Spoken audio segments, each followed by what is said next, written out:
अस्सलामु अलैकुम वरहमतुल्लाहि वबरकातुह। मैं सैयद मुद्दसिर खाकसार गुनाहगार आपके सामने चंद बात पेश करने की इरादा से हाज़िर हुआ हूँ। आज का जो टॉपिक मैंने सेलेक्ट किया है वो है ईमान जो हमारे दिल को नसीब होता है, हमारे कल्ब को जो आता है ईमान आने का जो तरीक़ा है वो तरीक़ा का कितना किस्म है। इस बात को लेकर जब मैंने गौर व फिक्र किया तो मेरे को जितना पता चला वो है कि ईमान आने का जो तरीक़ा है वो 3 किस्म के हैं। पहला किस्म जो है वो है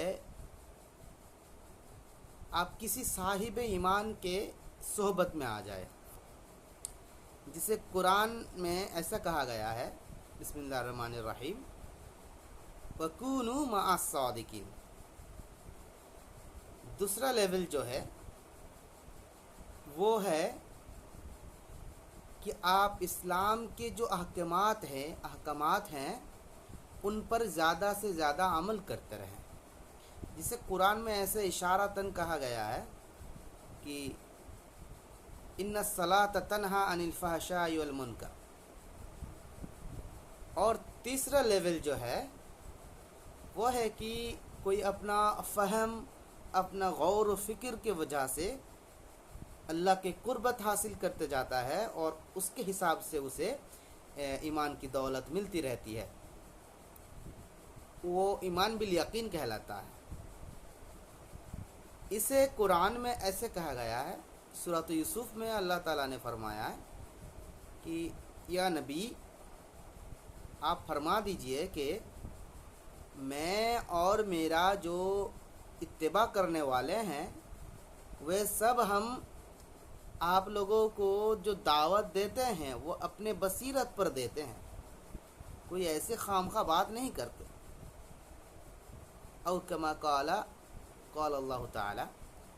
और क्योंकि हम जब ट्रांसलेट करते हैं ना कुरान की बात को, तो अल्लाह ने जैसे फरमाया है हम ठीक वैसे ही ट्रांसलेट नहीं कर पाते हैं।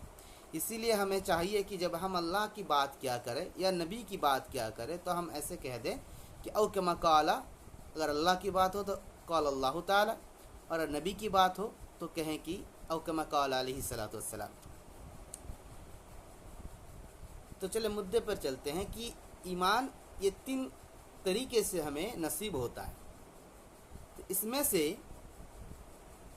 जो पहला 2 तबका है वो बहुत आसान है, लेकिन वो ज़्यादा ताकतवर भी नहीं है वो ईमान बिल यकीन के मुकाबले। तो इसीलिए बुजुर्गान दीन क्या कहा करते हैं कि मुसलमानों, आम मुसलमान को ऐसे कहते हैं कि मुसलमानों आप लोग किसी नेक आदमी, किसी ईमानदार आदमी के सोबत में आ जाओ। तो सोबत में आने से तुम्हें जो पहला तबका है, ईमान आने का जो पहला ज़रिया है वो तुमको मिल जाएगा।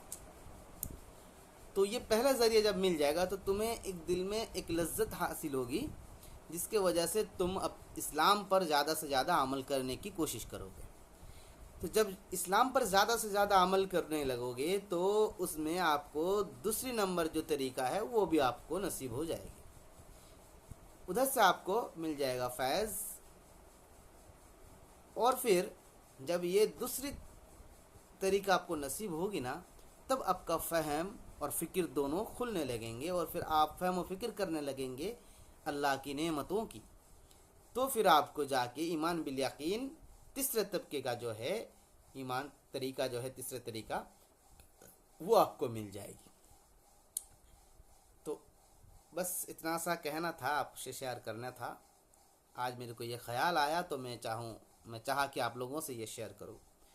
व आखिरु दावाना अनिल हम्दुलिल्लाहि रब्बिल आलमीन वस्सलातु वस्सलामु अला रसूलिहिल करीम।